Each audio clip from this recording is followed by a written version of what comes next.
राम राम राम हरे हरे, हरे कृष्ण कृष्ण कृष्ण हरे हरे. पुंडलिका वरदे विठ्ठल श्री ज्ञानदेव तुकाराम. पंढरीनाथ भगवान की जय. माऊली ज्ञानेश्वर महाराज की जय. जगद्गुरु संत तुकाराम महाराज की जय. बजरंग बली हनुमान की जय. अमृतेश्वर भगवान की जय. अवधूत चिंतन श्री गुरुदेव दत्त गोपाल कृष्ण भगवान की जय. सद्गुरुनाथ भगवान की जय. सच्चिदानंद सद्गुरु श्रीपाद रामदास महाराज की जय. सच्चिदानंद सद्गुरु पांडुरंग दादा महाराज की जय. योगीराज सद्गुरु गंगागिरी महाराज की. ब्रह्मलीन सद्गुरु नारायण गिरी महाराज की जय. राष्ट्रसंत जनार्दन स्वामी महाराज की जय. सब संतन की जय. तस्मात् शास्त्र प्रमाणम ते कार्य व्यवस्थितो ज्ञात्वा शास्त्र विधानोक्त कर्म कर्तुमि हारसी. महायोग पीठे तटे भीमरथ्या वरम पुंडरीकाय दातो मुनीन्द्रे समागत्य तिष्ठन्तमानन्दकन्दं परब्रह्मलिङ्गं भजे पाण्डुरङ्गं. परब्रह्मलिङ्गं भजे पाण्डुरङ्गं. गुरुर्ब्रह्मा गुरुर्विष्णु गुरुर्देवो महेश्वरा गुरुर्साक्षात् परब्रह्म तस्मै श्री गुरुवे नमः. दयाचा जनी जन्म नामार्थ झाला, दयाने सदा वास नामात केला. दयाचे मुखी सदा नाम कीर्ती. नमस्कार माझा श्री ब्रह्म चैतन्य मूर्ती. ध्यानमूलं गुरुमूर्ती पूजामूलं गुरुपरं मंत्रमूलं गुरुवाक्य मोक्षमूलं गुरुकृपा. नमन माझे गुरुराया महाराजा दत्तात्रया. तुझी अवधूत मूर्ती माझ्या जीवाची विश्रांती. तपोज्ञान वैराग्य भक्ती स्वरूपं सदा अलंकृतं साधु संन्यासयोगं. मुखे यस्य वेदांत शास्त्रार्थनिधिं नमो नारायणगिरी परब्रह्म स्वरूपं. कैलास राणा शिवचंद्रमौळी फणींद्रमाथा मुकुटी झळारी. कारुण्य सिंधू भवदुःखहारी तुझवीन शंभो मज कोण तारी. तस्मात् शास्त्र प्रमाणं ते कार्य व्यवस्थितो ज्ञात्वा शास्त्र विधानोक्त कर्म कर्तुमि हारसी. या कारणे पै बापा जया अति आपली कृपा तेने वेदाची निरोपा आन न कीजे. पतीची माता अनुसरोनी पतिव्रता अनायासे आत्महिता भेटीची ते. ना तरी श्री गुरुवचना दिठी देतो जतना. शिष्य आत्मानुभवा माझी पैसे. हे असो आपला ठेवा हाता आथी जरी यावा. तरी आदरे जेवी दिवा पुढा तिजे. तैसा अशेषाही पुरुषार्था जो गोसावी हो म्हणे पार्था. तेने श्रुती स्मृती माथा बैसणे घापे. शास्त्र म्हणेल सांडावे ते राज्यही तृण मानावे. जे घेववी ते न म्हणावे विषही विरुद्ध. ऐसिया वैदिक निष्ठा झालिया जरी सुबटा. तरी के आहे अनिष्ठा भेटणे गा. पै अहितापासून काढिती हित देऊन वाढविती. नाही श्रुती परोती माऊली जगा. ग्रंथराज ज्ञानेश्वरी अध्याय 16वा 24 नंबरचा श्लोक आपण सेवेसाठी घेतलेला आहे. माऊली सांगतात, म्हणून कार्य व अकार्य कोणते याची व्यवस्था जाणण्यासाठी तुला शास्त्रच प्रमाण मानले पाहिजे. शास्त्राने प्रतिपादित केलेले कर्म जाणून मग त्याचे आचरण करणे तुला योग्य होय.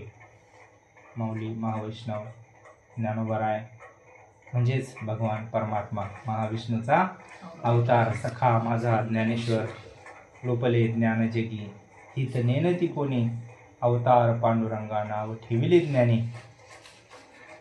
जे ज्ञान भगवान परमात्म्याने कुरुक्षेत्रावर अर्जुनाला सांगितलं तेच ज्ञान काळाच्या ओघामध्ये लोपलं आणि ते लोपलेलं ज्ञान परत आपल्यासारख्या अज्ञानी अडाणी समाजाला कळावं म्हणून परत त्याच भगवान परमात्म्याने माऊलींच्या रूपामध्ये अवतार घेतला आणि तेच ज्ञान परत ज्ञानेश्वरीच्या माध्यमातून आपल्या समोर माऊली ठेवतात. शास्त्राचं काय महत्त्व असतं, शास्त्राला किती महत्त्व द्यायला पाहिजे आपलं जीवन जगताना, याचा सगळा विषय इथं माऊलींनी मांडलेला आहे ओव्यांच्या स्वरूपामध्ये. कारण श्लोक आपल्याला कळत नाही म्हणून माऊलींचे उपकार आपल्यावर का प्राकृत भाषेमध्ये संस्कृत श्लोकाच्या खाली परत ज्ञानेश्वरी तयार केली. म्हणून आज हा योग बऱ्याच प्रयत्नामधून, कारण काय बोलावं आता, जिथं प्रेमाचा विषय असतो ना महाराज, तिथं शब्दाचं काम नसतं आणि जिथं शब्द चालतात ना तिथं प्रेम असेलच असं काही नाही. म्हणून तशी वास्तविक 3-4 दिवसापूर्वीच समाप्ती व्हायला पाहिजे होती, पण चाललंय.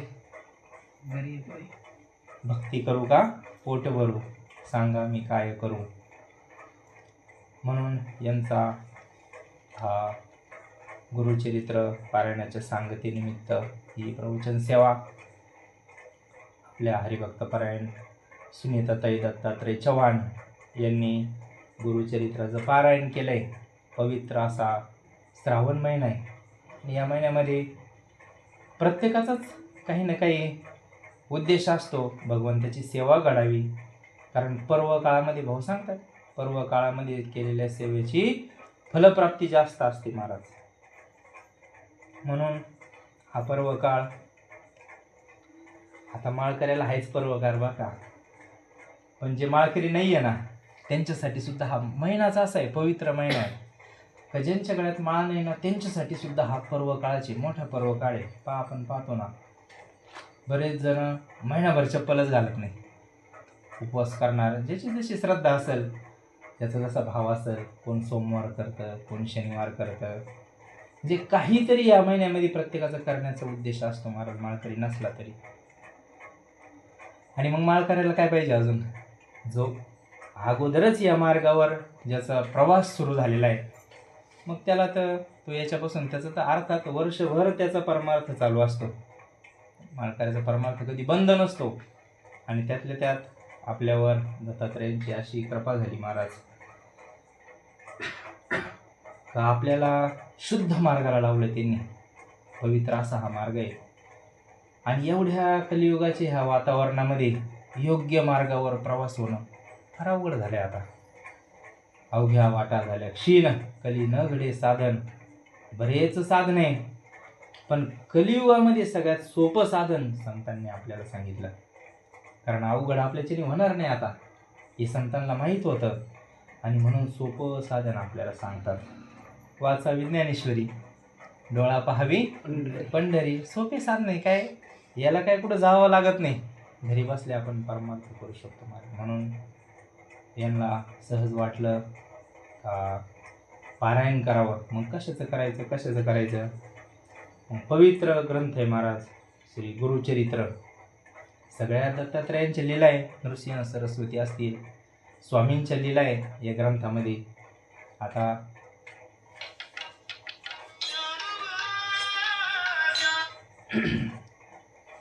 एकदा आमचं पारायण झालेलं आहे, यांनी बहुतेक मागच्या वर्षी पण केलं होतं पारायण, यावर्षी पण केलं, पाठीमागं केले असतील.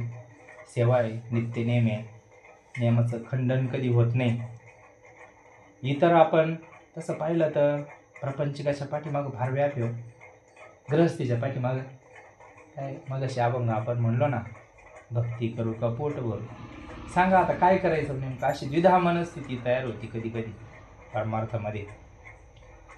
आणि मग महाराज त्याला उत्तर देतात का भक्ती करून जो पोट भरे तुकडे म्हणे त्याला मोक्ष मिळेल, असं असतं महाराज. म्हणून हा दिव्य मार्ग आहे. करू आपण सद्गुरूंच्या कृपेने थोडा वेळ सेवा. तस्मात् शास्त्रप्रमाणं ते कार्य व्यवस्थित हो ज्ञात्वा शास्त्र विधानोक्त कर्म कर्तुं मेयासी. या कारणे पै बापा जया ती आपली कृपा तेने वेदाची निरोपा आन न कीजे. बाबा अर्जुना, भगवान परमात्मा सांगत अर्जुनाला, ज्याला स्वतःवर कृपा करायची असेल त्याने वेदाज्ञेचे उल्लंघन करू नये. पाहता, ज्याला स्वतःवर कृपा करायची असेल त्याच्यासाठी भगवान परमात्मा सांगतो का त्याने वेदाच्या आज्ञेचं उल्लंघन करायचं नाही. आता वेद आपण काय पाहिले नाही, वेद कुठं पाहिले, आपण कुठं पाहिलं जायचं आता. आणि ह्या काळामध्ये संस्कृती एवढं वाचणं पण शक्य होणार नाही. मंदिरात आपल्याला दिसतात पंढरपूरला वेद, भले भले मोठे मोठे वेद आहे. आता हे छोटे ग्रंथ आपल्याकडून होत नाही. अवघड परिस्थिती, कधी कधी हरिपाठ होत नाही. वास्तविक हे वारकऱ्याची त्रिकाल संध्या आहे, पण ह्या व्यस्त जीवनामध्ये तेवढा पण वेळ भेटत नाही. मग आता हे वेदाचा अभ्यास आपण कधीही करणार आहे आणि त्यांनी सांगितल्याप्रमाणे कसं कधी आपण आचरण करणार आहे. म्हणून हे संतांनी काय केलं, वेदाचा तो अर्थ आम्हासीच ठावा, इतरांनी व्हावा भार माथा. मग हे जरी आपण नाही वाचले पण एक फायदा असा झाला का समर्थ सद्गुरू म्हणा किंवा सगळेच संत, माऊली असतील, तुकोबाराय असतील, निळोबाराय असतील, सगळेच नाथबाबा असतील, नामदेव महाराज असतील, आदी करून सगळ्या संतांनी, कारण हे चौयुगाचा भक्त नामा उभा कीर्तन, किंवा हे नामदेव महाराज तेच तुकाराम महाराज आहे, तेच उद्धव आहे, तेच प्रल्हाद आहे, आपल्याला माहिती का तेव्हा. पण यांनी प्रत्येक युगामध्ये भगवंताबरोबर अवतार घेतला आणि भगवंताची भक्ती केलेली.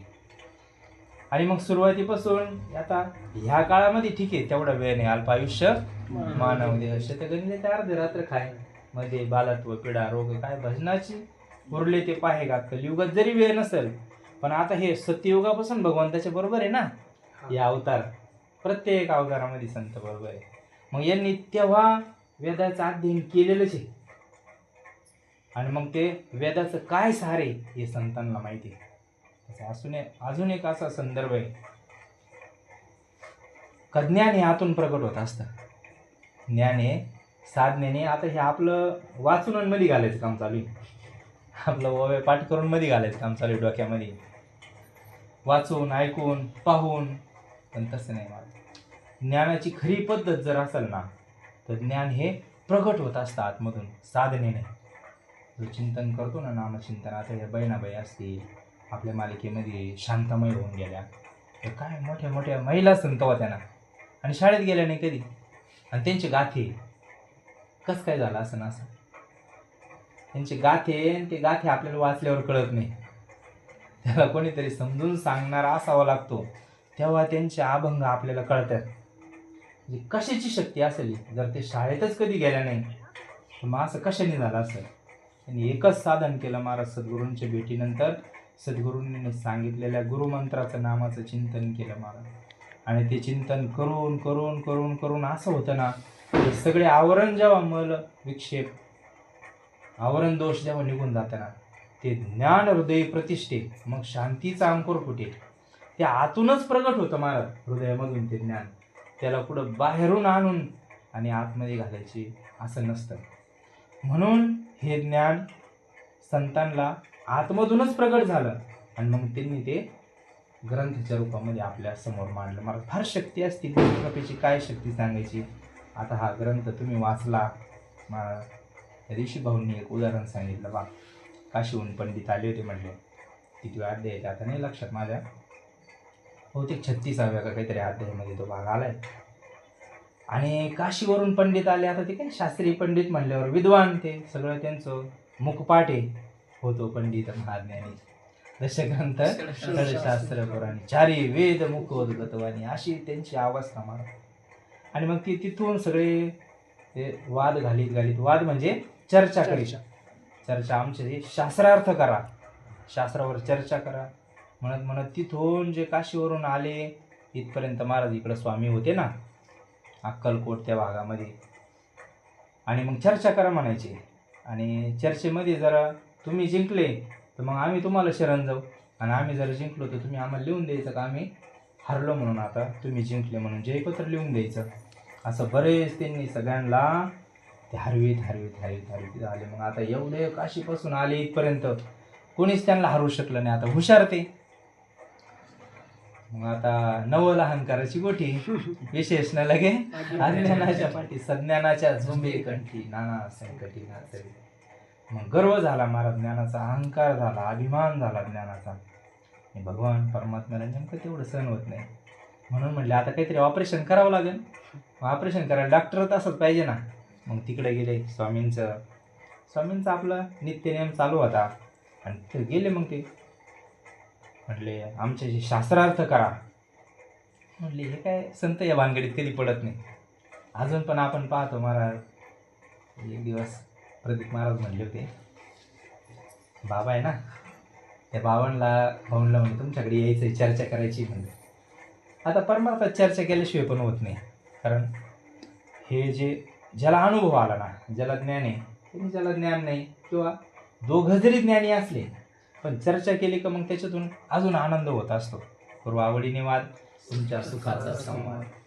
म्हणून चर्चा करायची. तर भाऊ म्हणले काय चर्चा करणार आहे आता, परमार्थ हा काय चर्चेचा विषय नसतो, बोलायचं हे अनुभव घेऊन पाहिजे. तर स्वयंपाक तयार आहे, काय चर्चा करणार त्याच्यावर, काय चर्चा करणार, त्याला काही अर्थ आहे का. अरे 2 घास पोटात पडले का ते सगळंच कळतंय माणसाला. मग म्हणले चर्चा नाही करायची म्हणले आम्हाला, पण आता ही हट्टी होती म्हणले आम्हाला लिहून द्या. मग महाराजांनी ओळखलं आता स्वामींनी, आता यांना अहंकार झाला, यांचा थोडी जिरवावं लागेल आता. मग काय करायचं पहा साधूचं कसं असतं, जर एखादा दोष निर्माण झाला ना, आता एवढं त्यांनी घासलं म्हणजे सेवाच होती ना भगवंताची. एवढा अभ्यास केला म्हणजे आयुष्य घातलं ना त्याच्यामध्ये. आणि मग आयुष्य घातलं म्हणजे पुण्य तयार झालंच असेल ना काही ना काही. नुसतं आता आपण म्हणतो साधं हरिपाठ कीर्ती मुख्य जरी गाय पवित्र शिवाय देह त्याचं. मग नुसतं हरिपाठ म्हणल्याने जर शरीर पवित्र होतं, पुण्य होतं, त्याच्या सगोत्र अपार चतुर्भुज नर होऊन ठेले, एवढी फलप्राप्ती आहे. मग त्यांनी एवढ्या ग्रंथांचा अभ्यास केला, काही ना काही त्यांचं पुण्य तयार झालंच असेल ना. पण थोडंसं वर्म चुकलं महाराज, आणि मग ते नको व्हायला जायला. म्हणून स्वामींना त्यांची दया आली. मग मला म्हणले यांचा अहंकार काढावा लागेल म्हणजे हा दोष. कारण हा त्यांना अहंकार झाला, तुका म्हणे वाया गेला, हे वाया जातील म्हणले. मग साधूकडं दया असते. मग रात्री आपण अभंग पाहिला, दया क्षमा शांती तेथे देवाची वस्ती. महाराज साधूकडं दया असती.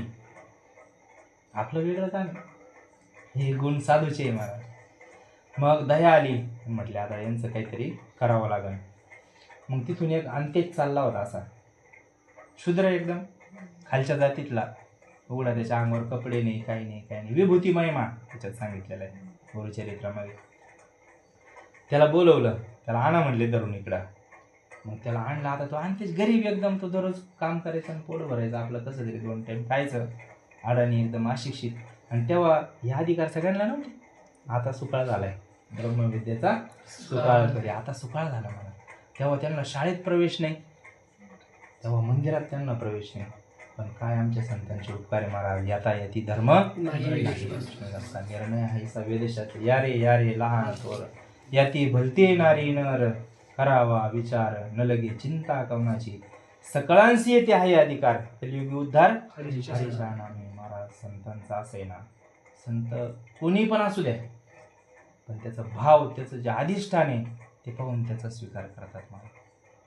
ते आहे ना, दया करणे जे पुत्रासी त्याचे दासा, ज्यासी अपंगिता नाही त्याची धरी जरू दे. महाराज ज्याला सगळ्या जगाने त्याच्याकडे पाठ फिरवली महाराज, अशी माणसं संतांजवळ दिसते बरं का. ज्याला कोणीच नाही जगामध्ये, कोणीच नाही. आपण पाहतो महाराज, आपला पण अनुभव आहे. काही मंडळी अशी की त्यांना कोणीच जवळ घेत नाही, आणि ती हे महात्म्यांच्या आजूबाजूला आपण दिसत. काय कारण आहे, कारण वरची वस्तू संत कधीच पाहत नाही महाराज, आतली वस्तू पाहतात, अधिष्ठानाला महत्त्व देतात संत. म्हणून बोलवलं त्या अंत्यजाला, ये म्हटले इकडं, आणि म्हटले यांच्याशी वाद कर. आता तो अंत्यज त्याला वाचता कधी शाळेत गेला नाही, काहीच नाही, त्याला ज्ञानच नाही. आणि हे शास्त्री पंडित यांचे कपडे ते फेटे बिटे काय पाहिजे तर कडक एकदम, पाहूनच एखादा घाबरणाशी त्यांची स्थिती. म्हटलं आता कसं करायचं. मग स्वामींनी अशा 7 रेषा मारल्या खाली जमिनीवर, 7 रेषा मारल्या. आणि त्याला म्हणले जा याच्यावरून एक एक एक एक एक एक जसं तो एक एक रेष ओलांडून जाईल ना तसं त्याला एका एका जन्माचं स्मरण व्हायचं, मागच्या जन्माचं. एक रेष ओलांडून गेला का मागचा जन्म, दुसरी ओलांडली का त्याच्या असे त्या 7 रेषा जेव्हा तो ओलांडून गेला पलीकडं, मग त्याला 7 जन्मापूर्वीचं स्मरण झालं. त्याला साधूची शक्ती काय असते पहा. मग स्वामींनी त्याला विभूती लावली. विभूतीचा महिमा त्याच्यामध्ये सांगितला. आता हे विभूती झालं, अंगारा झालं, लिंबू झालं, चौक्या झालं, हे निमित्त असतं, पण याच्या मागं कृपा असते साधूची कृपा. आता आपण बेटात जातो, औषधं बऱ्याच रोगांवरती औषध आहे, औषध हे निमित्त आहे, त्याच्या पाठीमागं साधूची कृपा असते, आशीर्वाद असतो. म्हणून त्याला विभूती लावली त्याच्या सगळ्या अंगाला आणि त्या 7 रेषा पलीकडे जायला लावलं. त्याला 7 जन्म पाठीमागचं त्याला आठवलं. तो तेव्हा ब्राह्मण होता, 7 जन्माच्या शास्त्रीच होता. त्याचं हे सगळं झालेलं होतं, सगळा त्याचा अभ्यास त्या 7व्या इथून पाठीमागच्या 7व्या जन्मात झालेला होता. आणि म्हटलं यांच्याशी शास्त्रार्थ करा. मग ती एक अध्याय पाठवा केला. मग या ते 12 वाचताच येत नाही, इतके संस्कृत श्लोक आहे त्याच्यामध्ये, ते सरळसुद्धा वाचता येत नाही आपल्याला. मग ती सगळी चर्चा झाली त्यांच्यामध्ये, त्या अंत्यजाशी चर्चा केली आणि मग त्यांच्या लक्षात आलं कारण स्वामींची काहीतरी वेगळी शक्ती म्हणून. आणि मग त्यांना ते कमी पडले ना, शास्त्रार्थ करता येणार, तर साधूची कृपा आहे. तिथे काय करील ते काय नव्हे मारा परी पाहे बीज शुद्ध अंगी महाराज. मग ते शेवटी त्यांनी शरणागती पत्करली महाराज, स्वामींची शरणागती पत्करली. म्हणले आता इथून पुढं आम्ही याचा कधी वापर करणार नाही. आणि परत म्हणले स्वामी आता त्याची ते अंत्येत चालला होता, त्याची बायको त्याची मुलं आता हे डबा घेऊन भाकरी घेऊन कामाला निघाले होते ना, आणि हा 7 जन्म पाठीमाग गेला. आता हा यांना ओळखीना ना, बायकोला ओळखीना, पोराला ओळखीना, मग काय करायचं आता यांचं झालं ना इकडं कळमा. मग ते थांबा आता. मग स्वामी म्हणले एक बादली भरून आणा, त्याच्या अंगावर होता, बादली भरून आणली त्याच्या अंगावर. मग ते भस्म सगळं निघून गेलं आणि तेव्हा त्याला परत तो ह्या जन्मामध्ये सगळं आठवलं त्याला. असा कथा भाग आहे महाराज. म्हणजे आपला मुद्दा असा होता काही तर सांगितलं बाबा अर्जुना, ज्याला स्वतःवर कृपा करायची असेल त्याने वेदाज्ञेचे उल्लंघन करू नये. म्हणजे ज्याला असं वाटतं ना आपलं कल्याण व्हावं, स्वतःचं कल्याण, नामा म्हणे तया कल्याण ज्यामुखी निधान पालन, ज्याला वाटतं आपलं कल्याण व्हावं त्यांनी म्हटलं शास्त्र. आता वेद म्हणजे आपण शास्त्र घ्यायचं, ज्ञानेश्वरी घ्या, गाथा घ्या, भागवत घ्या, गुरुचरित्र घ्या, नवनाथ ग्रंथ घ्या, शिवलीलामृत घ्या, कोणता घ्या, कोणतं शास्त्र आहे ना त्याच्यामध्ये सांगितल्याप्रमाणे थोडं तरी आपलं घडलं पाहिजे. नाहीच निदान काही तर नामस्मरण सगळ्यात सोपं आहे, अवघड साधनं आपल्याला जमणार नाही आता.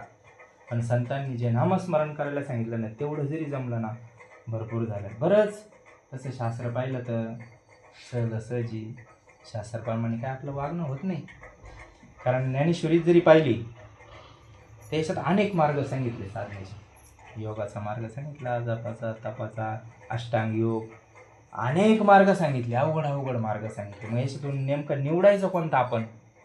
मग या 8 प्रहारा माझी माऊली म्हणले तरी गायसे करी, या 8 प्रहारा माझी मोठके निमिष भरी देत जाय.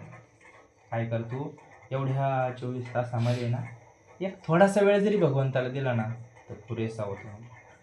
शास्त्राचं ऐकावं म्हटले. पतीची मर्जी सांभाळूनच पतिव्रता आपोआप आपले कल्याण साधते. पा पतीची मता अनुसरुनी पतिव्रता अनायासे आत्महिता भेटीची. त्याने हा दृष्टांत आहे बरं का. दृष्टांत जरी असला पण महत्वाचा आहे. कारण कलियुगामध्ये काय भाऊने काल सांगितलं ना, कालच्या फक्त सत्य बोला म्हणजे एकच साधन. कलियुगामध्ये काहीच करू नका, फक्त खरं बोला, एकच साधन. तरी म्हणले भगवान परमात्माचं समोर येऊन उभा राहील. कोणतं एक साधन करा, तसं हे एक साधन सांगितले. पतीची या माता अनुसरुनी पतिव्रता. आता आपल्या बुद्धीने आपण कसा अर्थ लावतो महाराज त्याचा? हा आपल्या सोयीने, शास्त्र आपल्या सोयीने करतो आपण. तसं नसतं ना. कसा जरी पती असला मग आता एखादी म्हणून तो जरा उठल्या जातो तिकडं, काय करायचं करून येतो, मग कसं काय त्याची सेवा करायची बा? शांडिल्याचं पहा ना भाऊ, शांडिल्याचं उदाहरण सांगायचं. शांडिल्याची काय त्याची भक्ती होती महाराज, पतिव्रता. म्हणजे हे विचार केलं तरी आपल्या अंगावर काटा येतो का असं होऊ शकतं का? पतीची या माता अनुसरुनी पतिव्रता. मग पतीच्या मताप्रमाणे जर ती वागली ना तर मग अनायासे आत्महिता भेटीची. अनायासे म्हणजे बिगर प्रयत्नाची. तिला काहीच प्रयत्न करावा लागत नाही. तिला हित, हित म्हणजे काय, हित ते करावे देवाचे तर हित म्हणजे काय असतं का भगवंताला आपलंसं करून घेणं, याच्या इतकं मोठं हित जगामध्ये नाही महाराज. आणि ते हित तिला साधत महाराज, ती आपलं कल्याण करून घेऊ शकते पतीची सेवा केल्यानंतर.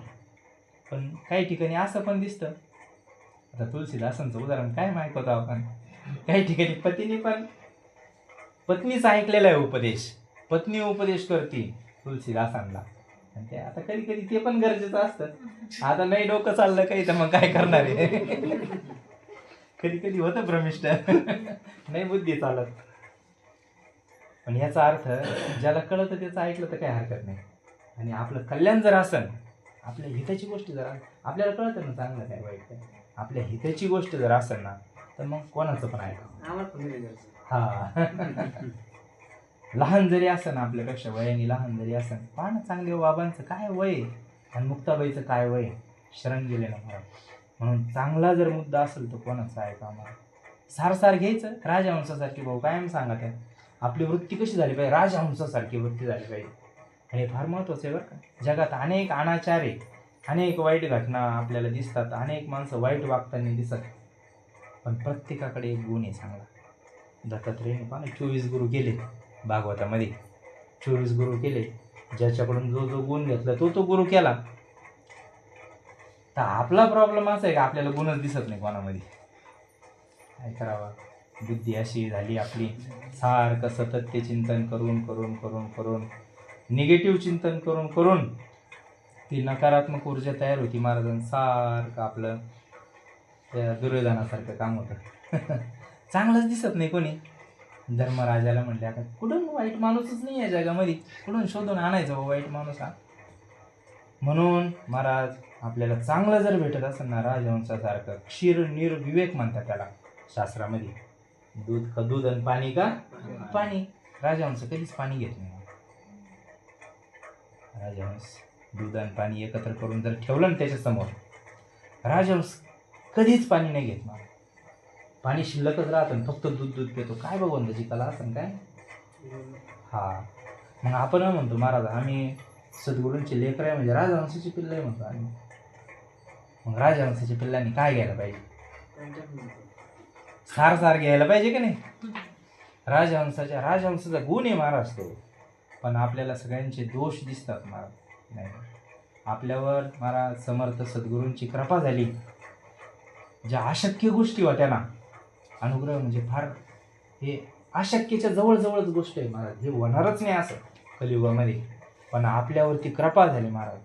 म्हणून गुणदोषांचं चिंतन करत बसण्यापेक्षा काय होतं, त्याच्यात वेळ आपला भरपूर वेळ जातो. त्याच्यात इतका वेळ जातो ना या गोष्टींमध्ये, तासभर कधी निघून जातो आपल्याला कळत नाही. आणि आपल्या सारख्या तक्रारी, आम्हाला चिंतनाला वेळ भेटत नाही, चिंतनाला वेळ भेटत. सगळ्यांचा तोच प्रश्न आहे. पण गोंदवलेकर बाबा म्हणले का दिवसभराचा आपण अभ्यास केला पाहिजे का व्यर्थ गप्पा गोष्टींमध्ये आपला किती वेळ जातो. ज्या विषयाशी आपला संबंधच नाही काही, असे विषय दिवसभरातून किती बोलतो आपण.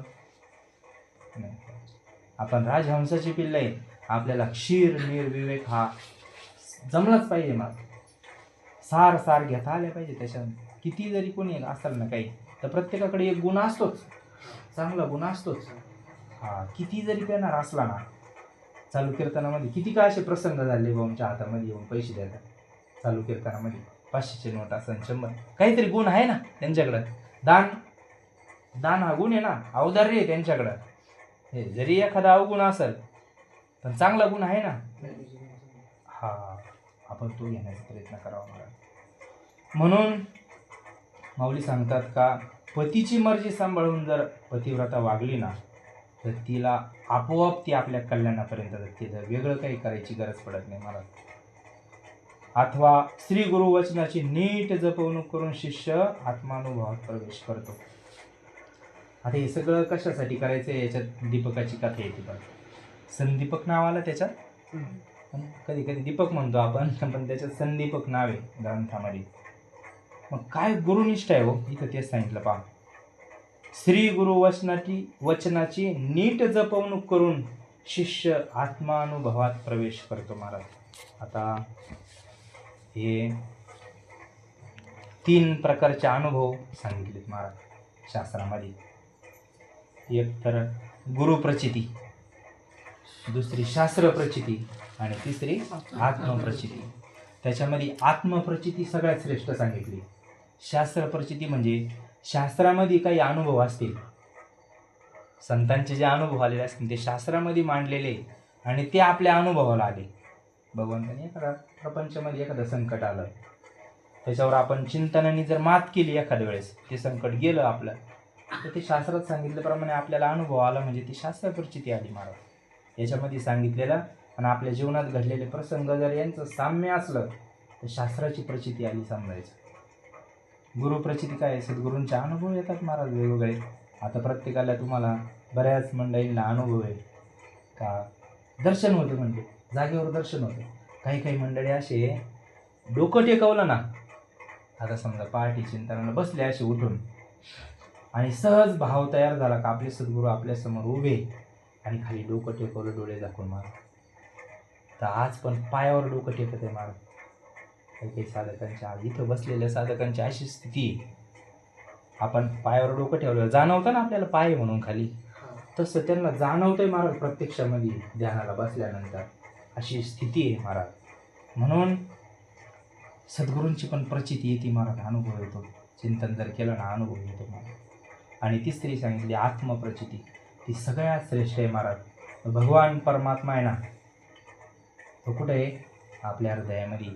सगळ्या संतांनी सांगितलं, माऊलींनी सांगितलं, तैसा हृदयामध्ये निराम असता सर्व सुखाचा आराम. त्या भगवान परमात्म्याचा अनुभव येणं, त्या अनुभवाने कळणं. आता हे आपलं बोलणं आहे, आपल्यासारखंच हे बोलणं आहे फक्त, किंवा आपण वाचून सांगतो, संतांचं ऐकून सांगतो, सद्गुरूंचं ऐकून सांगतो, सत्संगामध्ये ऐकतो किंवा वाचून आपण सांगतो. देव कुठे आहे? देव हृदयात आहे बाबा. 60वीला तर आता त्रैलोक्याचा संतांचे अभंग पाहून आपण सांगतो. पण आपलं हे झालं परोक्ष ज्ञान. परोक्ष ज्ञान म्हणजे हे आपल्याला शब्दज्ञान झालं आत्ताशी, त्याचा अनुभव नाही महाराज. पण ज्या दिवशी आपल्याला ह्या अनुभवाने कळलं ना का भगवान परमात्मा तर माझ्या आतमध्येच आहे, मग त्याचा आतमध्येही साक्षात्कार होतो, निर्गुणाचा साक्षात्कार होतो, निस्तगुणाचा साक्षात्कार होतो. मग याला म्हणतात आत्मप्रचिती. आणि ती कशाने होती? एक तर पतीची मर्जी समावून 2 दृष्टांत दिले. पतिव्रता जर राहिली तर तिला हे हित होतं बरं का, तिचं हे आत्मकल्याण, तिला आत्मा अनुभव येतो महाराज. दुसरे, श्री गुरु वचनाची नीट जपवणूक जर केली ना, आपल्या सद्गुरूंनी सांगितले, आता आपल्याला एकदा अनुग्रह दिला, सांगितलं तुम्ही चिंतन करा, भगवान परमात्मा भेटेल तुम्हाला, भगवान परमात्म्याचं दर्शन तुम्हाला होईल, हे आपल्या सद्गुरूंनी सांगितलं. पण आपला विश्वास नाही. शबरी मातेला एकदाच सांगितलं होतं, माता ऋषींनी एकदाच सांगितलं, म्हटले बाई तू चिंतन कर, तुला भगवान परमात्मा पाहायला कुठंच जावं लागणार नाही, भगवान परमात्मा चालत तुझ्या घरी येतील म्हणे. आणि जो पहिला पुरुष तुझ्या कुट्यामध्ये येईल ना, तो दुसरा तिसरा कोणी नाही म्हणले, भगवान प्रभू रामचंद्रच, आणि तुझी भेट होईल म्हणले. एकदा सांगितलं पाय. आणि एकदा तिने श्रद्धा ठेवली, विश्वास ठेवली. आहे ना विधीमध्ये गुरुवाक्य सदा सत्यम सत्येकम परमपद. महाराज ते पद सत्य, आपले श्रीगुरूंनी सांगितलेलं वाक्य कायम सत्य असतं महाराज. मग त्याच्यावर विश्वास असावा आपल्याला. सद्गुरूंनी एकदा सांगितलं ना, मग त्या सद्गुरू वचनाची जर नीट जपवणूक केली म्हणजे काय करायचं? आता सांगितलं आपल्याला नामचिंतन करावं. आपलं दररोज जेवढं जमन तेवढं, जेवढं शक्य होईल तेवढं आपलं दिवसभराचं भाऊ म्हटले अगोदर कर्म करा. काय सांगितलं? अगोदर कर्म करा, तुमच्या वाटेला आलेलं पूर्ण कर्म, तुमचं काम करा, आणि काम संपल्यानंतर मग परमार्थ करा. पावर करा. संतांना सगळ्या अडचणी माहीत असते आपल्या प्रपंचातल्या. आता ते काय गृहस्थीचे ना महाराज, ठराविक जर सोडले माऊलींसारखे संन्यासी महात्मे, पण बरेच संत पाहिले तर गृहस्थीचे आपल्यासारखे. मग आपल्या अडचणी त्यांना माहिती आहे, म्हणून त्यांनी सांगितलं यांना प्रपंच केल्याशिवाय पर्याय नाही. पण हे साधन आहे भगवान प्राप्तीचं, भगवान परमात्म्याकडे जायचं हे साधन आहे. म्हणून म्हणले अगोदर प्रपंचातले सगळे कामं करा आणि उरला वेळ तर भगवंताला द्या. अजून पण तेच सांगतात मला, पण आपण आपल्या सोयीने त्याला करून घेतो थोडं जास्त. मग नाही म्हणले, काम करायला सांगितले, मग याच्याच नादी लागले. याच्याच नाही म्हणले, आपले सद्गुरूंनी सांगितलेले अगोदर काम करा, अगोदर प्रपंच करावा नेटका, असू नये फाटका म्हणले कुठं. मग इकडंच नेटाने लागले. पण भाऊ सांगा, त्या गोंदवलेकर महाराज म्हणले संतांना काही लागत नाही याच्यातलं, पण वेळ आली ना तर सगळं द्यायची तयारी पाहिजे, सगळं अर्पण करायची तयारी पाहिजे सद्गुरूंच्या चरणावर. काही लागत नसतं साधूला. भगवंताला अरे तर ऐका, यशस्वी अवधार्य, ज्ञान वैराग्य ऐश्वर, हे एवढे गुण आहे त्याच्याकडे, सगळी संपदा त्याच्याकडे आहे म्हणा. आणि त्याला आपलं काय काय लागणार आहे, त्याला काही लागत नसतं. फक्त गोंदवलेकर महाराज काय म्हणले, आपलं स्व द्या फक्त. हे सगळं जरी दिलं पण मी दिलं हा भाव जर राहिला ना, आता काही काही बरंच त्यांनी जमीन दिली आश्रमाला, घर दिलं, काय सगळं सर्वस्व अर्पण करून टाकलं एखाद्या महात्म्याच्या चरणावर, पण मी दिलं हा भाव जर शिल्लक राहिला ना, तर मग नाही दिल्यासारखेच. पण काहीच देऊ नका तुम्ही, 1 रुपया देऊ नका. कांदा मुळा भाजी अवघी विठाई माझी, किंवा हा प्रपंचच भगवंताचं म्हणलं, अरे हे शेत माझं नाहीच. सावता महाराज म्हणले आता हे भगवंताचं आहे सगळं. मग भगवंताचं समजून जेव्हा करतो ना आपण, तेव्हा प्रत्यक्ष दिलं नाही तरी चालू. आतमधून त्याची आसक्ती जर सुटली ना, तर भगवंताला सद्गुरूंना अर्पण केल्यासारखंच आहे. म्हणून हे सद्गुरू वचन म्हणजे आता दररोज जे ऐकतो आपण, हे सद्गुरू वचनच आहे. दररोज आता हे काय चालू आहे, दररोज तासभर ही सेवा आहे. महाराज आपल्याला उपदेश आहे. दररोज गोळी कशी राहते, एखाद्याला बीपीची गोळी चालू असावा, दररोज एक नित्यनेमाने घ्यावाच लागते, तसं हे नित्यनेम चालू आहे महाराज. दररोज एक एक एक एक एक एक तास ते सगळं सद्गुरू वचनच आहे महाराज. आणि त्या वचनाप्रमाणे जर गेलो ना आपण, तर तो आत्मानुभव आल्याशिवाय आपल्याला राहणार नाही, माऊली सांगतात. किंवा अंधाऱ्या गुप्त जागेत आपण आपला ठेवा परत लावावा असे वाटत असेल तर मोठ्या साक्षेपाने उजेडासाठी दिव्याचे साह्य घ्यावे लागते. जसं एखादी अंधारामध्ये वस्तू हरवली आणि आता तिला सापडायचं आहे, मग सहज आपण दिवा लावला, बॅटरी लावली की ती वस्तू सापडती. दृष्टांत आहे. त्याप्रमाणे 4ही पुरुषार्थाचा धनी व्हावे अशी कामना करणाऱ्याने स्मृतींना शिरसा वंद्य मानलं पाहिजे महाराज. आपण हा श्लोक घेण्याचं कारण काय आहे, आता हे गुरुचरित्राचं पारायण यांनी केलं महाराज. पारायण केलं म्हणजे काम झालं का? नाही. उलट पारायण केलं का जबाबदारी वाढते महाराज. शास्त्र वाचलं का जबाबदारी वाढते. असं आहे. जोपर्यंत माहीत नसतं ना काही, एखाद्याला समजा माहीतच नाही का भाऊ हेल्मेट घालून जावं लागतं गाडीवर, ज्याला माहीतच नाही तो घालणार नाही. पण ज्याला माहीत झालं का अरे हेल्मेट घालावं लागतं बरं का, मग त्याला दंड करणार. एखादा समजा अडाणीच एकदम, त्याला काहीच माहीत नाही, कधीच नव्हतं, तो शहरामध्ये गेला आणि नो पार्किंगमध्ये घुसला. त्याला माहीतच नाही इथं नो पार्किंग म्हणून, पण तो अनावधानाने गेला तिथं, मग त्याला एखाद्याच माफ होऊ शकते. पण एखाद्याला माहिती आहे इथं दररोजचं आहे समजा, कायम चालणार आहे, तिथं जर उलटा घुसला नो पार्किंग, मग त्याला शिक्षा होणार, दंड. तसं हे जेव्हा आपल्याला शास्त्र माहीत होतं ना, मग ते अजून आपल्यावर जबाबदारी येते का. आणि काय होतं, साधकाचं आहे ना मुळात जीवन दोरीतच असतं बरं का. आता इतकं तर काय आपल्याला जमणार नाही, पण हरिपद प्राप्ती बऱ्या भाविकासी अभिमानी अशी गर्भवास. म्हणून मला त्याच्या पुढे एक ओवी, त्या ओवीसाठी आपण श्लोक घेतला होता का, अहितापासून काढिती, हित देऊन वाढविती, नाही श्रुती परुती माऊली या जगा. महाराज या ग्रंथांना आई म्हणलं बरं का. संतांनी ग्रंथाला, ज्ञानेश्वरीला माऊली आई म्हणतात. का आई म्हणतात का, जगामध्ये हे 2 पार्ट असे, आई आणि वडील, का त्यांना फक्त मुलाचं हितच माहिती आहे.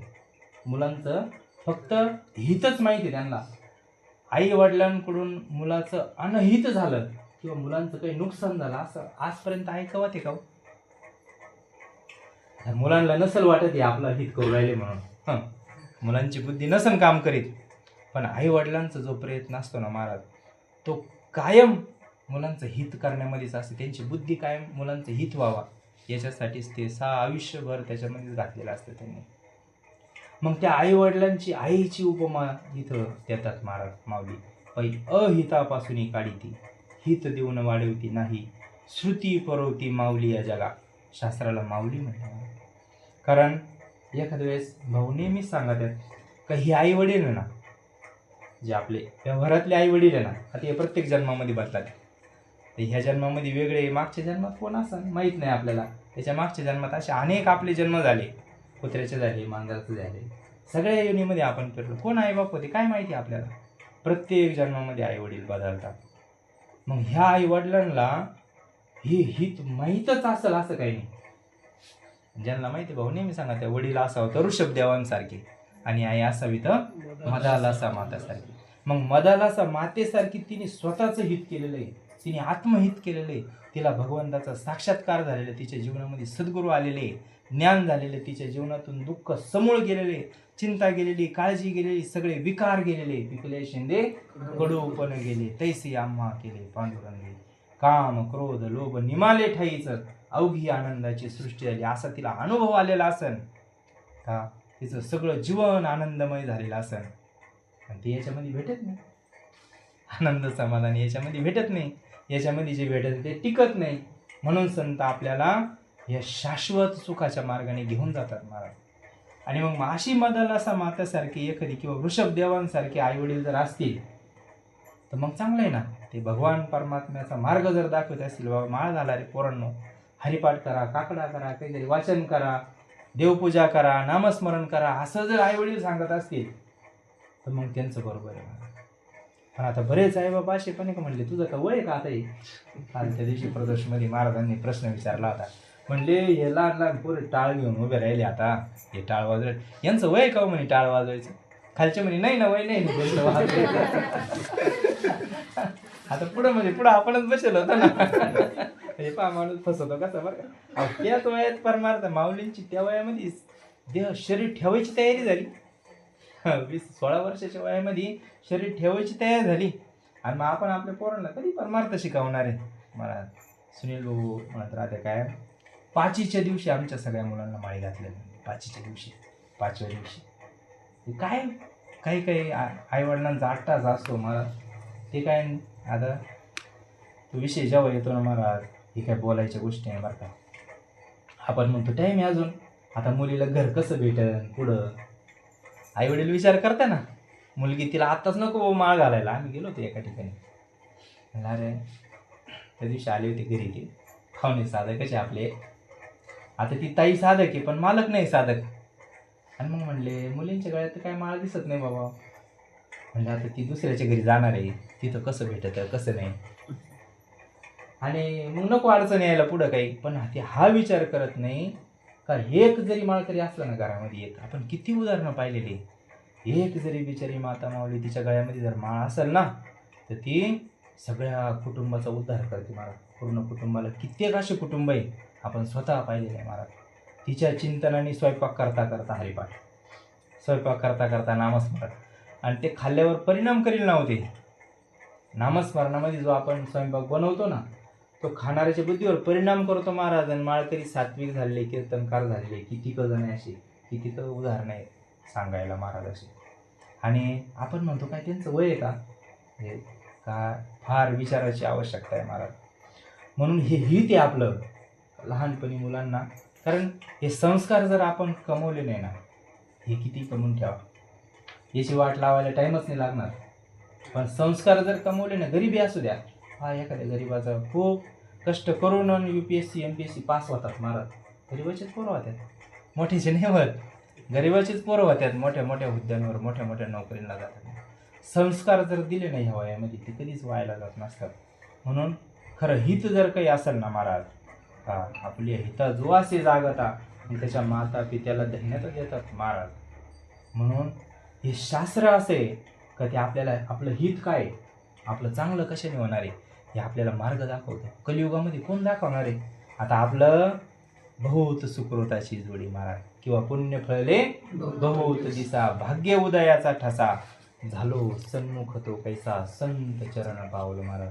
आपलं कोणत्या जन्माचं पुण्य असेल ते काही सांगता येत नाही महाराज. पण आपल्या जीवनामध्ये समर्थ सद्गुरू आले आणि त्यांनी आपल्याला हा रस्ता दाखवला बरं का. अन्यथा सद्गुरू जर आपल्या जीवनात आले नसते ना, कोणी सांगितलं असतं आपल्याला या कलियुगामध्ये खरा परमार्थ, शुद्ध परमार्थ काय चालू आहे जगामध्ये. आपण पाहतोय काय चाललंय जगात काय. पण महाराज या सद्गुरूंचं काय कृपा सांगावी, संतांची कृपा सापडविले वाटे स्नान मस्त की तो जाणार केला. तर आपला काही अनुभव याच्यापेक्षा वेगळा नाही. आपण कुठे गेलो सद्गुरूंच्या भेटीसाठी, आज इकटिले माझे कोडे बहुत जन्माची साकडे, कोंदा आटले पुढे पर ब्रह्म सावळे. तोच भगवान परमात्मा सद्गुरूंच्या रूपात आपल्या दारात आला. आपल्या दारात सद्गुरू आले आणि आपल्याला हे ज्ञान दिलं. जीवन मुक्त अवस्था प्राप्त करण्याचं ज्ञान दिलं. जन्म मरणाचं खंडन करायचं ज्ञान आपल्याला घरी येऊन दिलं. हा आयता आला घर पुसुनी. महाराज म्हणले, तुकाराम महाराज, देव घ्या कुणी आयता आला घर पुसुनी. महाराज म्हणजे देव न लगे साठवणी चिरून दिले जागे, आमच्याकडे जागाच नाही म्हणले देवाला. आणि संत सांगत आपला तर एक देव तेने विना जीवा सुख नाही बाबा. तू फिरशील सगळीकडं पण तुला सुख कुठंच ये ती माईक दुःखाची जली ती नाही आधी अंती अवस्था. हे सगळं बाबा हे दुःखाला कारण होणार आहे एक ना एक दिवस. म्हणून तू भगवान परमात्म्याला शरण जा. त्याने काय होईल, अविनाश करी आपली आईसे लावी मना पिसे गोविंदाचे. महाराज भगवान परमात्मा आपलं स्वरूप देऊन टाकतो भक्ताला, सायुज्य मुक्तीचा अधिकारी बनवतो भक्ताला. काय कृपा आहे महाराजांना. तोच भगवान परमात्मा सद्गुरूंच्या रूपामध्ये आपल्याकडे आला महाराज. आणि ती जर कृपा आपल्यावर झाली नसती ना, आपण आज कुठं असतो हे काही सांगता येत नाही. कलियुगामध्ये कोणी आपल्याला खरा परमार्थ सांगितला असं मला. प्रत्येक जण ज्याच्या त्याच्या स्वार्थाच्या पाठीमागे आहे. कोणी आपल्याला हे कधी अनुभवलं शास्त्र आलं असतं, आपण किती पारायणे केले असते म्हणून. अहो काय सांगायचं, आपलं त्या दिवशी अभंग झाला. संत चरण रज लागता सहज वासनेचे बीज जळवणी जाय, मग राम नामे उपजे आवडी, सुख गडोगडी वाढू लागे, कंठी प्रेम दाटे, नयनी रलोटे, हृदय प्रगटे राम रूप. महाराज ही स्थिती ज्या दिवशी होती ना महाराज, त्या दिवशी खरं त्याला ज्ञान होतं. त्या दिवशी त्याचं अंतकरण शुद्ध होतं. आणि मग अंतकरण शुद्ध झाल्यावर येऊन गोपाळ राहील. आपण म्हणतो देव येऊन राहतो म्हणजे काय होतं व नेमकं, जो आनंद होतो ना आपल्याला चिंतन करताना, हेची देवाचे दर्शन सदा राहे समाधानी. अभंग आहे, मान अपमान गोवे अवघे गुंडूनी ठेवावे, हेची देवाचे दर्शन त्याने राहे समाधान. ज्याचं जो कायम समाधानामध्ये ना, समजायचं याला भगवंताची भेट झालेली. म्हणजे हे लक्षण आहे बरं का. आपण म्हणतो असं देव येईन का आता प्रत्यक्ष येऊन भेटेल का काय आपल्याला, म्हणजे आज्ञा नाही बरं का. भाऊ कायम सांगते, ज्याला चिंतनाला बसल्यानंतर आनंद होतो ना, ज्याच्या डोळ्यामधून गंगा यमुना वाहतात ना महाराज चिंतनाला बसल्यानंतर. त्या दिवशी आम्ही गेवरायला गेलो होतो बीडला. अनुभव पण होते बरोबर. म्हणजे कधीच मला असं झालं नाही, कधीच नाही. काय सद्गुरूंची शक्ती सामर्थ्य असतं शब्दामध्ये. एक एक शब्द लाख मोलाचा शब्द असतो. मला ते या शास्त्रामध्ये लिहून ठेवलं. भाऊंनी सांगितलं, शिंदेताईंच्या तिथं प्रवचनामध्ये शेवट विषय झाला, जगी जास्त कोणी नाही, त्याला कोणी भगवान परमात्मा असतो त्याला. ज्याला कोणीच नाही ना, त्यांना अनाथ जीवाचा तू काज कैवारी, ऐसी चराचरी वेदावळी, श्री पंढरीशा पतित पावना, एक विज्ञापना पायापाशी, अनाथ जीवाचा तू काज कैवारी. कोणी नाही म्हणले, भक्ताला कोण नसतं बरं का देवाशिवाय. भक्ताची अशी स्थिती असते ना, तो याच्यात राहतो म्हणजे नाईलाज त्याचा. या व्यवस्थेमध्ये राहतो ना तो, त्याचा केवळ आणि केवळ नाईलाज एक सद्गुरूंची आज्ञा म्हणून प्रपंच करतो बरं का साधक. भक्त जो आहे ना, जो भक्त झाला ना, देवाचा भक्त झाला ना, तो फक्त सद्गुरूंची आज्ञा आहे. मला सद्गुरूंनी सांगितलं आपल्याला हे तुझं कर्तव्य, तुला हे सोडता येणार नाही, ते एकमेव कारण आहे म्हणून तो दोरीत वागत असतो. मला त्याचं कर्म वाटेला आलेलं करीत असतो. आणि त्याला हौस नसते. विटेले हे चित्त प्रपंचापासून वमन ते मनी बैसलेसे, अशी त्याची स्थिती झाली असते महाराज. त्याला हे सगळं उलटी कशी करतो आपण, परत पाव वाटत का त्याच्याकडं नाही. तशी प्रपंचविषयी त्याची स्थिती झालेली असती. पण फक्त आपल्या सद्गुरूंनी सांगितलेलं आहे म्हणून तो प्रपंच करीत असतो महाराज. म्हणून त्या दिवशी आहे ना, एक होळी ज्ञानेश्वरीमध्ये किती अध्याय तर मला नाही सांगता येणार. जो मज होय अनन्य शरण, त्याचे निवारी मी जन्म मरण, या लागी शरणागता शरण्य मीची शरण. अरे तू मला जर शरण आला ना, मग अनन्य चिंतयंतो मा येजना पर्युपासते, तेषाम नित्यभियुक्तानाम योगक्षेमम वहाम्यहम. जो मला शरण आला ना म्हटले, मग मागे पुढे उभा राहे सांभाळीत आली आघात निवाराय. मग शिंदेताईला त्यांचा नंतर फोन आला होता. कार्यक्रम सगळं झाल्यानंतर इकडं आता 2 दिवस झाले तेव्हा फोन आला होता. म्हटले झाला आपला वेळ संपला का आमच्या मुलीचा आणि आमचा सकाळीच विषय झाला होता. त्यांच्या मुली येल होत्या ना कार्यक्रमाला, तर त्यांच्या मुलीचा आणि आमचा सकाळीच विषय झाला का पहा बरं का, म्हणजे भक्ताला भगवंत काय काय करतो, त्याची तनु त्यागी परिचर्या केली भगवंत म्हणले ना. का एखाद्याने आयुष्यभर जर चिंतन केलेलं असेल ना, माझं आयुष्यभर चिंतन, मग अंतकाळाला त्याला नाही जरी आठवलं ना, तर मी तिथं स्वतः उभा राहतो म्हणजे. कारण शास्त्र सांगतं अंत्यमती सागती, प्रवचनामध्ये आलेलं आहे पहा. मरतानाची जी बुद्धी असते ना, त्याच्याप्रमाणे माणसाला पुढचा जन्म भेटतो. आणि मरताना तर हे सगळे अवयव क्षीण होऊन जातात. डोकं काम करीत नाही, काहीच नाही, कोणतं ज्ञानेंद्रिय नाही, कर्मेंद्रिय नाही, कोणतेच इंद्रिय काम करीत नाही महाराज. मग चिंतन कसं करायचं अंतकाळी जर आपल्याला भगवंताच्या स्वरूपाला जायचंय. तर मग ज्याने ज्याचा नामामध्ये प्राण गेला ना, तो भगवंताशी एकरूप होत असतो. मग अशी स्थिती व्हायची असेल तर कसं काय व्हायची? अंतकाळाला तर त्याला काय कोण बोलत ते कळत नाही. मग ते सगळं चित्र पिक्चर दिसतो ना आयुष्यभर काय केलं ते समोर. त्याला आपण काय बोलतो ते कळत नाही. सगळं दिसतं ते मारी ती जोडी ती तोडी ती निष्ठुर. इथूनच सुरुवात होती महाराज त्यांची वडायला. जेव्हा ते प्राण वडीत ना महाराज, त्रास होतो त्याला. पण भगवान परमात्मा म्हणले ज्याने माझं आयुष्यभर चिंतन केलं ना, त्याचं मग अंतकाळाला मी येऊन उभा राहतो आणि त्याचं नामस्मरण मी स्वतः करतो. ज्ञानदेव मौन जपमाळांतरी धरून श्रीहरी जपेचा हर, त्याचं चिंतन मी करतो म्हणले. किती भगवान परमात्म्याने आपल्याला सुविधा दिल्या. म्हणून त्या दिवशी शिंदेताईंनी त्यांच्या मुलीचा सकाळी विषय झाला तर म्हटले आता एक तर तिथं कोणी महिलांनी परमार्थ करायचं म्हणजे फार अडचणी. आता आपल्याकडे जरा सुकाळे महिलांना, कारण उलट पुरुषांना सासरवाशी काय असं कधी कधी होतं. आपल्याकडं फार अनुकूल आहे महाराज.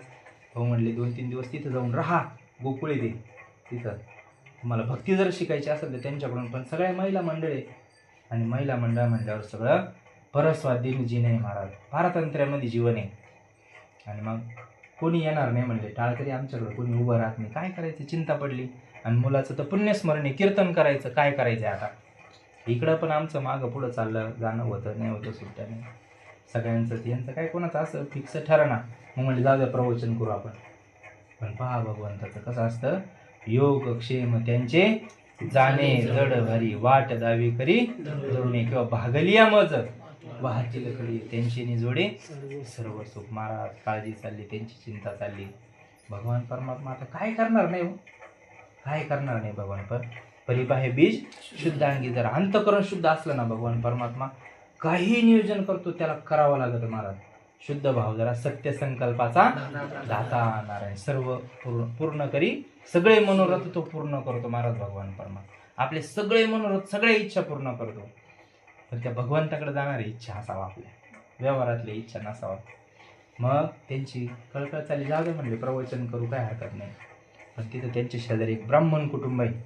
अरे ब्राह्मण कुटुंब काय सहज जवळ येते का आपल्यासारख्याच्या जवळ येतात की नाही महाराज. ते 16 ओळेमध्ये असते. दर्शनाला जरी गेलो तरी लांबून दर्शन घ्यावं, धक्का सुद्धा लावून देत नाही, इतकं त्यांचं काम पवित्र असतं. पण पहा ब्राह्मण जरी होते पण ब्रह्मचैतन्य महाराजांच्या परंपरेमधले होते. गोंदेलकर तुकामाईंची जी परंपरा आहे ना, ती त्यांच्यापर्यंत आलेली होती.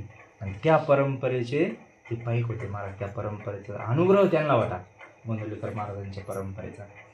आणि मग त्यांचा काय परिचय होता तर काय कसं काय ते त्या ताई आल्या इकडं शिंदेताईंकडं आणि म्हटलं आमची संस्था होती त्यांची विद्यार्थ्यांची, आणि हे विद्यार्थी घेऊन जा म्हणले तुम्हाला कीर्तन करायला. 20 विद्यार्थी दिले, टाळं दिले, पकवाज दिला, विद्यार्थी दिले, गायनाचार्य दिले, मृदुंगाचार्य दिले. सगळं इतकं नाचून खेळून धन्याची गीतूची एक हरी रंगिनाची सगळं कीर्तन व्यवस्थित पार पाडलं महाराज. कोण करते हे, भगवान परमात्मा करतो. आणि मग त्या ताईचा आणि त्यांच्या मुलीचा विषय झाला का आता हे तू होती म्हणून झालं बाबा हे शक्य. शिंदेताईंना म्हणे तू होती म्हणून हे सगळे आले, कोण कुठून आलं, येवल्याकडून आले, चिंचपूर तिकडून सगळे लांबून साधक आले म्हणले. आता तू गेल्यानंतर काय होईल म्हणे. सहज बोलता आता आईचं लेकीचं नातं कसं असतं, सगळं ज्या अंतकरणात असून दोघी एकमेकीला सांगत आहेत. मग ती आईला म्हणे, आई आता तू होती म्हणून आले का सगळे, पण समजा तू गेली आणि आम्हाला जर असा कार्यक्रम करावा लागला तर मग कसं करायचं आम्ही, प्रश्न पडला त्या मुलीला. तर तेव्हा ते शिंदे त्यांनी सांगितलं, तू काळजी करू नको म्हणले, तू फक्त ह्या मंडळींना सगळ्यांना माझं गावातलं जरी कोण नाही आलं ना, गावातलं कुत्रं जरी नाही आलं ना म्हणले, या मंडळींना सगळ्यांना फोन करा, हे येतील म्हणले सगळे, यांना फक्त निरोप, माझा निरोप यांच्यापर्यंत द्या म्हणले, हे सगळं येऊन मुलाप्रमाणे माझं सगळं करतील म्हणले. इतका विश्वास त्यांचा. काय परमार्थाचं नातंच वेगळं असतं महाराज. तिथं व्यवहार चालत नाही, हा व्यवहार नाही महाराज, हा परमार्थ आहे. म्हणून त्यांनी सांगितलं फक्त यांना एक फोन करा, हे सगळे येतील म्हटले. जेवढे गावातले येणार नाही तेवढे बाहेरचे साधक मंडळी माझे गुरुबंधू येतील म्हटले, आणि माझं सगळं करतील म्हटले, माझं सगळं व्यवस्थित करतील. आणि तोच विषय महाराज परत ज्यांची त्या दोघींचीच चर्चा झाली होती घरामध्ये, तोच विषय परत प्रवचनामध्ये निघाला. तुम्ही प्रवचन ऐकलं सगळ्यांनी. प्रवचन झाल्यावर शेवट भाऊ म्हणले, आम्ही तुमच्या मुलासारखेच म्हणू. ताईंला म्हणे, एकुलता एक मुलगा महाराज ताईंचा, आणि तो गेला, काय त्या माऊलीवर प्रसंग असं ना, एकुलता एक मुलगा, तर आपलं घर भरलेलं आहे, तरी एखाद्या मुलाला ठेस लागली तरी आपलं अंतकरण काहीच पालथं पडतं महाराज. आणि एकुलता एक मुलगा तरुण वयामध्ये गेला महाराज, म्हातारपणाचा आधार, दोघंच नवरा बायको म्हातारा, कोण आता पाहिजे, काळजी पडणंच नाव शेवटी. पण भाऊ म्हटले, आम्ही तुमची मुलंच आहे. हे नातं असतं बरं का अध्यात्मामध्ये. अनपेक्ष सुचिर दक्ष उदासीनो गतव्यथा सर्वारंभ परित्यागी यो मद भक्त समे प्रिय. महाराज पहिलं लक्षण अनपेक्ष सांगितलं. साधूला कशाचीच अपेक्षा नसते आपल्याकडून, काही जरी दिलं नाही ना, काही न लगे एक भावची का म्हणे, आन भगवान परमात्म्याची शपथ घेऊन संत आपल्याला सांगतात, अरे देवाला दुसरं काही लागत नाही, त्याला फक्त भाव लागतो, आणि तो एक भाव जर त्याला दिला ना सगळं करतो माणूस. भाऊ म्हटले, अरे आम्ही तुमची मुलंच आहे. आणि एक निम्म्या रात्री फोन करा म्हणले, आम्हाला रात्री 12 वाजता अडचण आली कधी तर फोन करा म्हणले, आम्ही उभे तुमच्या सेवेसाठी. अक्षरशः महाराज ही मंडळी गणभाऊ आहे म्हटले, आजपर्यंत आयुष्य गेलं, निम्म आयुष्य गेलं, पण डोळ्यामध्ये कधी थेंब मिळाला म्हणजे पाण्याचा. पण हे साधूच्या महाराज काय संत संगतीची काय सांगू सुख, आपणा पारिके नाही तेथे, साधू थोर जाणा, साधू थोर जाणा, साधू थोर जाणा कलियुगे. महाराज संत संगतीचं काय सुख असतं ना, या अनुभवाविषयी कळत नाही बरं का. म्हणून हे जे सारखं मागं फिरायचं काम आहे ना महाराज, काय कारण असं ना, ते लहान मुलगं जसं सारखं त्या आईचा पदर धरून दिवसभर मागं काय काम असतं हो त्याचं, काही काम नसतं वास्तविक. पण ते प्रेम त्याला भेटत असतं, जे जगाकडून प्रेम भेटत नाही ना, ते त्या आईकडून भेटत असतं, म्हणून ते त्याच्या पाठीमागं फिरत असतं. म्हणून आता हे म्हणत असतील मग, काय उठले सुटले की यांचं काय राहतं मग, उठले सुटले की निघाले, उठले सुटले की निघाले, काहीच पाहिना, कामं पाहिना, धंदे पाहिना, घरी काही पाहिना, उठले का निघाले, उठले का निघाले. काय आता कोणत्या शब्दामध्ये सांगणार आहे महाराज ह्या गोष्टी, कोणत्या शब्दात सांगणार आहे आपण, काय काय सांगू आता. संतांचे उपकार मज निरंतर जागृती, काय द्यावे त्याची व्हावे उतर, ठेवी तहा पाहिजे जीव थोडा. आधार देतात महाराज संत, आपल्याला आधार देतात, सद्गुरू आपल्याला आधार देतात महाराज. म्हणून हे असं पवित्र महाराज शास्त्र आहे. कलियुगामध्ये भगवंताची कृपा आपल्यावर झाली म्हणून हे कंठी प्रेम दाटे नेने निरलोटे हे अनुभव आपल्याला मिळाले महाराज. अन्यथा आपले कितीक जन्म इथून मागं झाले आणि पुढं किती झाले असते, आपल्याला कशाचा ताळमेळ नसता लागला. पण आपल्यावर सद्गुरू कृपा झाली, सद्गुरू आपल्या जीवनामध्ये आले, समर्थ सद्गुरू आपल्या जीवनामध्ये आले, शास्त्र कळायला लागलं महाराज आपल्याला. काय असतो परमार्थ, भगवान परमात्मा काय असतो, कुठं असतो, हे सगळं आपल्याला कळायला लागलं. म्हणून या गुरुचरित्राच्या पारायणाच्या सांगतेच्या निमित्ताने आजची ही सेवा बराच धावपळीतून झाली. कारण यांना म्हणलं होतं करून घ्या, कारण काय झालं थोडंसं आता नाहीलाच होतो महाराज, नोकरी करतो दुसऱ्याची म्हणजे त्यांचं कधी कधी ऐकावं लागतं.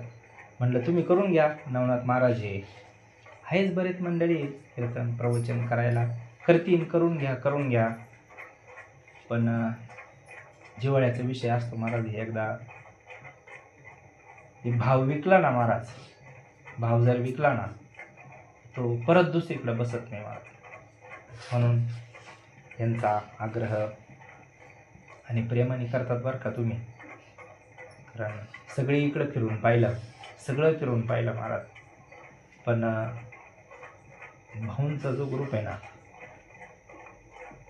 बरेच साधक मंडळी पाहिले आपण, बरेच साधक पाहिले, सगळे बारा अर्धा महाराष्ट्र फिरलो असं. पण ज्यांनी भाऊंचं ऐकलं ना महाराज, त्यांचं कल्याण झालं बरं का. आणि तुम्ही सगळं खरोखर इतकं मनापासून धन्यवाद द्यावं वाटत आहे तुम्हाला सगळ्यांना. काय तुमची श्रद्धा असेल, काय निष्ठा असेल, काय विश्वास. देह जावो अथवा राहो, पांडुरंगी दृढ भाव महाराज. ब्रह्मगोळ भंगा जाय, हे आकाश वर पडो पाहे, ह्या ब्रह्मगोळ भंगा जाय. परी मी तुझीच वास पाहे गा पांडुरंगा, अनेक दुसरे मज नाही आता.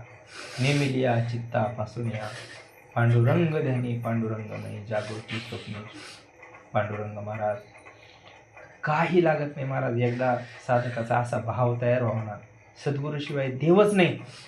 गुरु हा संत कुळीचा राजा, गुरु हा प्राण विसावा माझा. गुरुविन देव नाही तुझा, पाहता त्रैलोक्य महाराज. गुरु हा सुखाचा सागरू, गुरु हा प्रेमाचा गुरु, गुरु हा धैर्याचा डोंगरू, कदा काळी टळणे. समर्थ सद्गुरू जीवनात आले आणि आम्ही त्यांचं ऐकलं महाराज. संतांचं थोडं जरी ऐकलं ना तर आपल्याला भरभरून हे दान देत असतात संत. म्हणून सगळे लांबून मंडळी आले, आमचे सहकारी. आता आपले साधकच झाले महाराज, ते आपले गुरुबंधू झाले. श्यामभाऊ आले, पंढरीनाथ महाराज आहे, गुरुभाऊ आले, तुरकणी मामा आहे. लांबून येतात महाराज मंडळी. काय वास्तविक काय भेटत असं ना, काय देतो आपण यांना, काय देतो महाराज जगामध्ये. आता तुमचा आम्ही आलो त्या विषयी चालू आता 51,000 रुपये स्वीकारायला. अहो 1 रुपया नाही देता, काय कारण असेल बरं असं इथं. हे जे ओढून घेतं नाही एकामेकाला महाराज, हा कोणता धागा असं ना असा काही एकामेकाला खेचून घेतो महाराज. प्रेम आहे महाराज, प्रेम आहे. भक्ती प्रेम सुख नेनवे आणि का, किंवा भक्ती प्रेमाविन ज्ञान नको देवा, अभिमान नित्य नवा तया. प्रेम सुख देई, प्रेम सुख देई, प्रेमाविन नाही समाधान. खरोखर महाराज हे प्रेमाशिवाय समाधान होत नाही बरं का. आणि तुम्ही सगळे भाग्यवान मंडळी महाराज, ऐकतात सगळं सद्गुरूंचं, भाऊंचं ऐकत आहेत. फार उपकार अण्णा कायम सांगत आहेत. श्रीपाद बाबा म्हणायचे, दादा म्हणायचे, तुमचे लई उपकार झाले आमच्यावर का तुम्ही हे ऐकलं. कलियुगामध्ये कोण कोणाचं ऐकत नाही, आणि तुम्ही हे ऐकला, संतांचा निरोप ऐकला, भगवंताचा निरोप ऐकला. फार तुमचे उपकार झाले. म्हणले तुम्ही जर नसते तर आम्ही त्या दगडाला सांगितलं असतं का. म्हणून एवढा अट्टहास करून, एवढे दिवसभर कामधंदा करून आणि इथं तासभर सगळे आलेत. सगळ्यांना धन्यवाद. इथून पुढं जसं आजपर्यंत भगवंताचं चिंतन होत गेलं तसं इथून पुढं पण आपल्याकडून घडावा, तुमच्याकडून घडावा, आमच्याकडून घडावा, पारायण घडावा, त्याच्याप्रमाणे आचरण आपल्याकडून घडावा, नामस्मरण घडावा, सतत भगवंताचं नाम आपल्या मुखात राहावा, अशी समर्थ सद्गुरूंच्या चरणी, दत्तात्रयांच्या चरणी. आता हे सगळ्या जगाची गुरु आहे महाराज. तुझी अवधूत मूर्ती, माझ्या जीवाची विश्रांती जर खरी कुठं असेल ना महाराज, सद्गुरूंच्या चरणाशिवाय, दत्तात्रयांच्या चरणावर आपल्याला खरी विश्रांती भेटेल महाराज. म्हणून अशीच तुमच्याकडून भगवान परमात्म्याची सेवा घडो. कुठल्याही प्रकारचा त्रास तुमच्या जीवनामध्ये राहू नये, अशी सद्गुरूंच्या चरणी प्रार्थना करू महाराज. हे जे चाललंय तुमचं निरपेक्ष कार्य तुमच्याकडून घडावं. कुठलीही अपेक्षा, कुठली इच्छा, कुठली वासना मनामध्ये, कुठले विकार तुम्हाला त्रास देऊ नये, अशी आपण समर्थ सद्गुरूंकडे प्रार्थना करू. हा चव्हाण परिवार दत्तात्रयांच्या घरी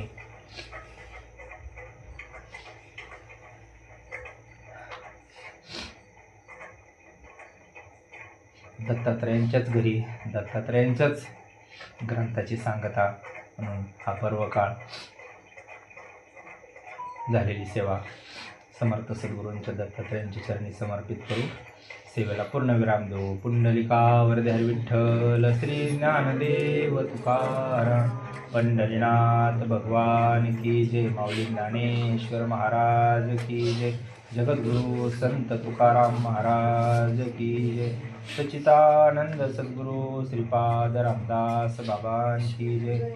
सच्चिदानंद सद्गुरु पांडुरंग दादा महाराज की जय. अवधूत चिंतन श्री गुरुदेव दत्त गोपाल कृष्ण भगवान की जय. सद्गुरु गंगा गिरिजी महाराज की. ब्रह्मलीन सद्गुरु नारायण गिरिजी महाराज की जय. राष्ट्रसंत जनार्दन स्वामी महाराज की जय. अमृतेश्वर भगवान की. बजरंगबली हनुमान श्री शनेश्वर भगवान की जय. सद्गुरुनाथ भगवान की जय. सर्व संतन की जय.